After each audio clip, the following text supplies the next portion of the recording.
சேரமான் அப்படிங்கிற ஒரு மன்னன். இப்போ இதில் நான் எதுக்கு இதை சொன்னேன்னா, நிறைய சேர மன்னர்கள் வரதுனால அவங்களுக்கு நிறைய பேர்கள்லாம் இருக்கும். சில பேர் வந்து காமனாகவே சேரமான் அப்படிங்கிற ஒரு டைட்டில் மாதிரி அது இருக்கும். அதனால் இது எந்த சேர மன்னன் ஆக்சுவலாக வந்துட்டு இஸ்லாம் தழுவினார் அப்படிங்கிறது கேள்விக்குறி தான். அது இன்னும் விவாதத்துக்குரியது. ஒரு சிலர் ஒவ்வொருத்தவங்க ஒவ்வொன்றா சொல்லிட்டு இருப்பாங்க. ஆனால் அது விவாதத்துக்குரியது தான். இப்போ அந்த ஒரு சேர மன்னன் இது மாதிரி தம்பியாக இருக்கலாம், யாருக்கோ பையனாக இருக்கலாம், என்னென்ன, ஆனால் ஒரு அரசன், ஒரு சேர அரசன், அவர் என்ன பண்ணியிருக்காரு, நபிகள் காலகட்டத்திலேயே நபிகளை போய் சந்திச்சிருக்காரு. நபிகள் உயிரோடு இருக்கிற காலகட்டத்திலேயே நபிகளை போய் சந்திச்சுட்டு திரும்ப ரிட்டர்ன் வர வழியில் அவர் இந்த ஓமன் பகுதியோ எங்கேயோ வந்துட்டு அவர் இறந்துடுறாரு. அவருக்கு அங்கே ஒரு சமாதி இருக்கு, தாம் இன்னைக்கு வரைக்கும் இருக்கு. இன்றைக்கும் நிறைய பேர் போயிட்டு அங்கே போய் பார்த்துட்டு வராங்க. இட்ஸ் ப்ரூவ்டு அவர் சேரமான், பேர் சேரமான் சமாதிங்கிறது அங்கே இருக்குது, அந்த பகுதியில் இருக்குது. ஸோ சேர மன்னர்கள் அந்த அளவுக்கு வந்து இருந்திருக்காங்க. இதில் இன்னொன்று, இந்தியாவில் மிக மிக மிக பழமையான மாஸ்க் இருக்கிறது வந்து சேரமான் பள்ளி. ஓகே, இங்கே கேரளாலேயும் இருக்கு. India's oldest. ஆமாம், ஒன் ஆஃப் த ஓல்டஸ்ட். 2 தாங்க. இது ரொம்ப பழசு. இதுக்கு அடுத்து இன்னொரு பழசு வந்து நம்ம கீழக்கரையில் இருக்க பெரிய மாஸ்க். இதெல்லாம் வந்து பார்த்தீங்கன்னா நபிகள் வாழ்ந்துட்டு இருந்தார்ல, உயிரோடு இருந்தார்ல டைமில், அப்போவே கட்டப்பட்டது.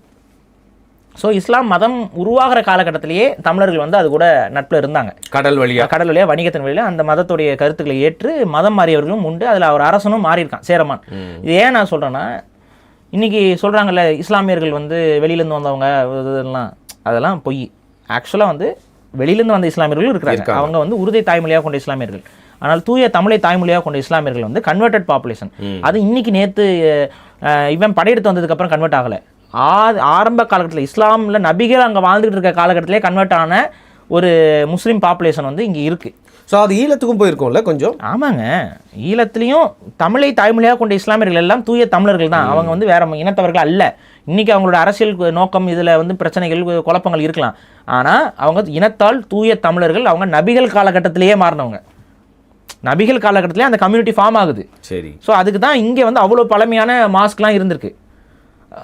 இதை வந்து நம்ம ஏன் சொல்கிறோன்னா, தமிழை தாய்மொழியாக கொண்ட இஸ்லாமியர்கள் மண்ணின் மைந்தர்கள், அவர்கள் தமிழர்கள். அதில் எந்த குழப்பமும் எந்த ஐயமும் யாருக்கும் வேண்டாம். அவங்கள வந்து வெளியிலேருந்து வந்தவங்கன்னு சொல்லி இன்றைக்கி பிஜேபி போன்ற அரசியல் கட்சிகள் சொல்கிறத நம்பிக்கிட்டு ஏமாந்து வளரிக்கிட்டு இருக்கிற ஒரு பழக்கம் இருக்குது. அதுக்காக தான் இந்த இதையும் சொல்கிறோம். ஸோ சேரர்கள் அந்த காலகட்டத்தில் இஸ்லாமிய மார்க்கத்தோடு ரொம்ப ஒரு நெருங்கிய நட்பில் இருந்தாங்க. அரேபியன் சி இருந்ததுனால அந்த வணிகத்தின் அடிப்படையில் அவங்களுக்கு தொடர்பு. அப்போ அவங்க சொல்லக்கூடிய அந்த நல்ல கருத்துக்கள், இஸ்லாம் வளரும் போது இருந்தக்கூடிய அவங்களோட இந்த ஒரு தனித்துவமான பார்வை, இது அவங்களுக்கு பிடிச்சவங்க ஒரு சிலர் மாறுறாங்க. ஸோ இதையும் வந்து நம்ம மனசில் வச்சுக்கணும். ஓகே.